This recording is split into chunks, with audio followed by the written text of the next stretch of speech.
brought it up. I want to know the name. I don't know, Chocolate Barbie. Hello, Heavens Girl. Yes, he is. He's a name above all names. Yes, he is. I won't complain. Yes, he is, Heaven Girl. Yes, he is. The name above all names. Let me tell you about that man. That man has always been faithful. He's been loyal. He never left me. He never forsake me. And at one point, back in April 3rd, from April 3rd to April 10th, I was in a coma. So I'm a big, firm believer on who he is. Because he showed me. He said, you have to humble yourself. And he said, I'm going to break you down to the point where you have no choice but to call on me. And I'm a child who was raised in the church. Uplifted, raised in the church. But I had to learn for myself. My mom is a pastor. Okay? Thank you so much. I really appreciate it. I really appreciate it.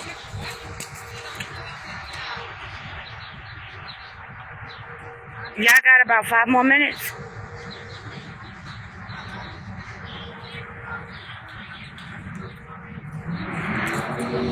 He sure. Let me tell you something. I'm a living testimony of what God could do, okay? If you guys are willing to tune in, Heaven Girls, tune in. Tune in. Follow my live. Follow my live so you can get to know more about me.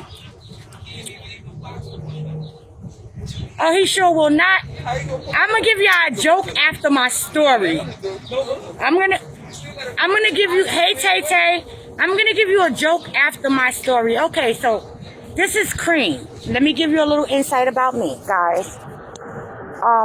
My name, cause I don't have no filter, no shade. My name is Edwina Kane. If you guys would like to get to know me, you could actually Google me.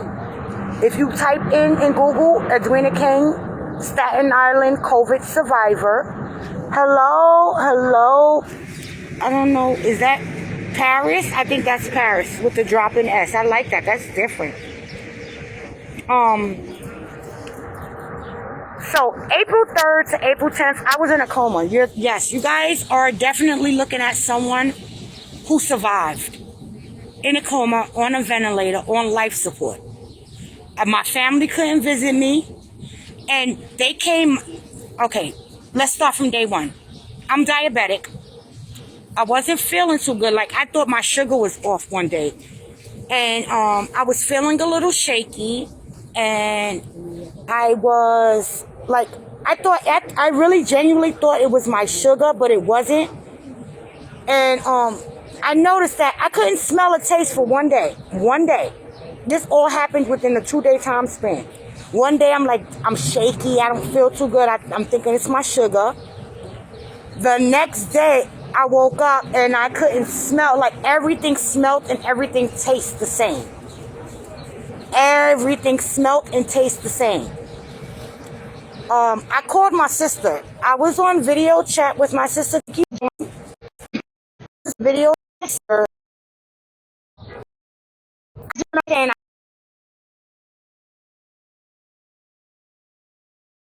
breathe. All of a sudden, I just couldn't breathe. So my sister lives in the Bronx. I live in Staten Island. My sister called the ambulance from the Bronx and told them that my sister is asthmatic, because I am asthmatic, and I'm diabetic. And she's in the house and she cannot breathe. I'm on the phone with her, but she cannot breathe. She's not responsive.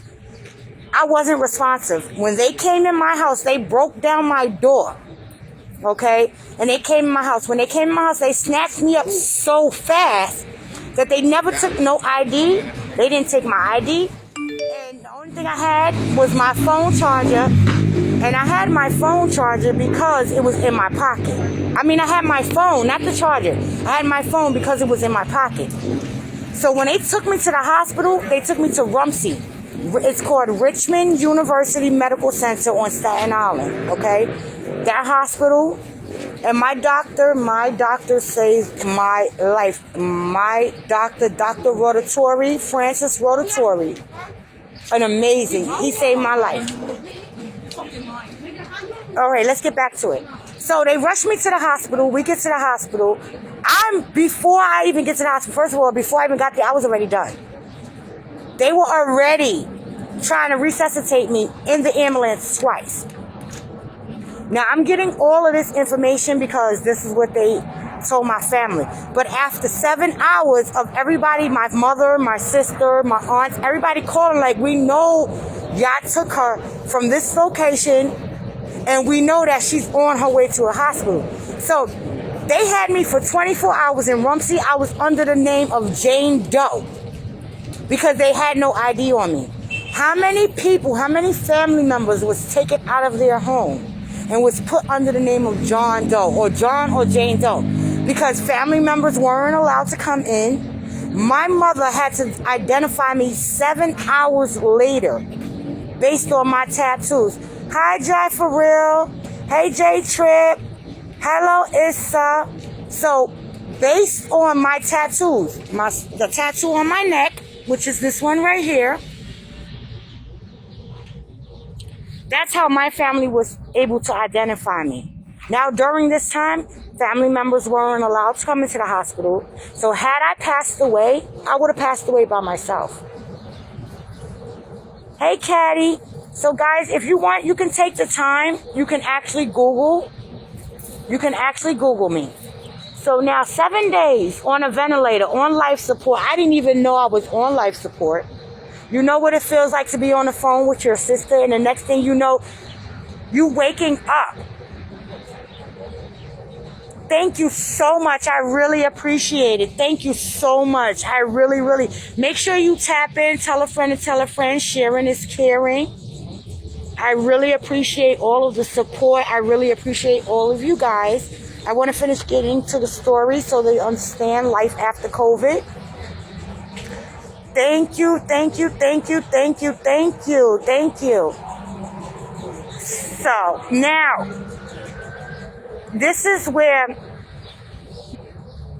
the God in me, the man who keeps me and holds me, my original father, not my earthly father, but my heavenly father. My mom always told me, right?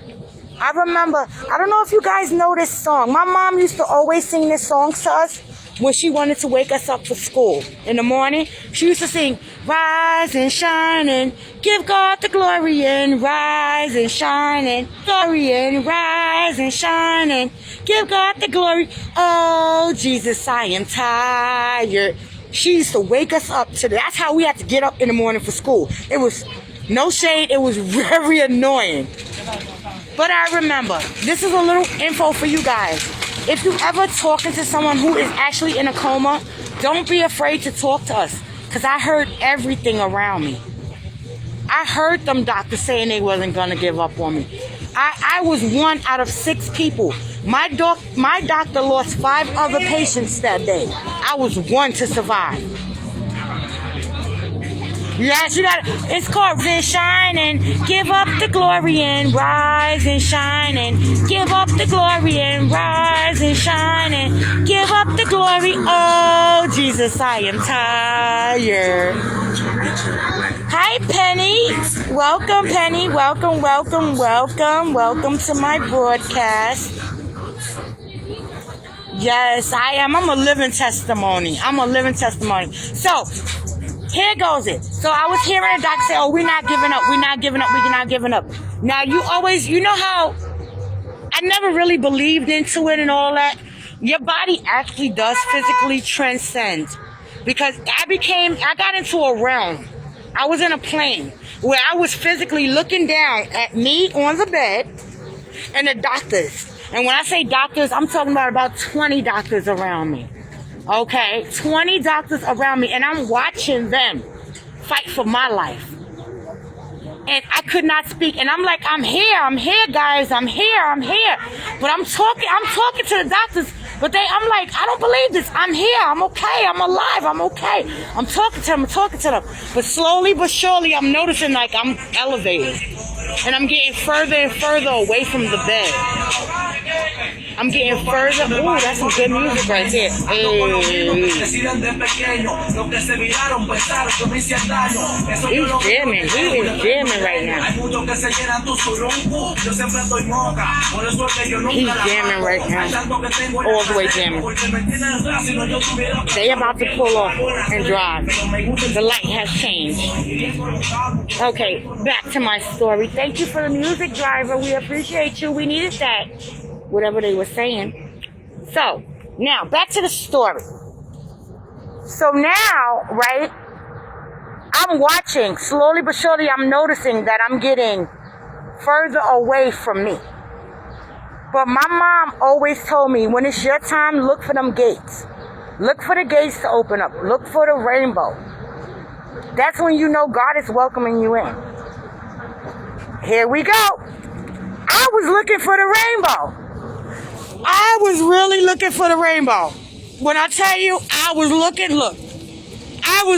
for the rainbow. I was looking for the gates. Hey, Average Joe, thank you.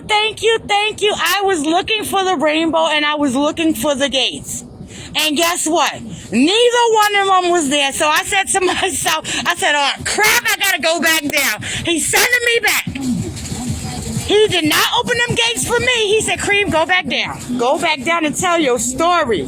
Hello, MA. Thank you. They said, tell your story. So if anybody has any questions, if anybody that's in here that's watching, if you want to know what it is, life after COVID, what it's like being in a coma, what it's like what it's like surviving. Because now, keep in mind, that I've been dealing with a lot of anxiety. So now we're done with the COVID. We got past that part. Now it's post-COVID. And the post-COVID, I deal with a lot of diabetic neuropathy. I'm in a constant pain all day. I do forget a lot. You could tell me something in like 2 minutes, say it, I'll be like, all right, you just told me. Thank you so much, Kayla. Thank you so much. Yes, the anxiety. Let me tell you, I did not sleep when I got home. Because after I got home, right? Once I got home, I actually quarantined at my sister's house because I had to do physical therapy. Thank you guys so much. Follow me. Tell a friend. Sharing is caring. I'm not afraid to tell my story. Okay, no problem. I'll be waiting for you. Look. I'll be waiting, Bill. I'll be waiting with blinks. I'll be waiting with my blinks and my long hair for you. So, like after the post-COVID, I deal with specific doctors that I have to deal with that only deals with COVID. But my anxiety, I have to take medication for the anxiety because when I first got home, after I got home, I quarantined with my sister at my sister's house because I had to go to physical therapy. I had to learn how to walk again. If you guys follow me and if y'all look at my Instagram or if you guys look at my Facebook page or whatever, if you guys follow me on my other Instagrams and stuff like that, you'll see I have pictures of the bruises, the scars, the way I looked when I first came out that hospital, black and blue. I mean, I could tell you everywhere the doctor poked me, every IV. I could tell you where everything was at because I was so bruised. You would have thought that someone beat me really, really bad. You would have thought they would have beat me really, really bad. But I did not go to sleep because last thing I remember was closing my eyes. Yes, I am coming out on the other side. I'm coming out, and we're coming out fighting like this. Boom, boom, boom, boom, boom, boom, boom, boom. Guess what? Let me show you guys something. I am proud to say. I am so proud to say this. Let me show you guys. Look! Crick, crick, crick, crick.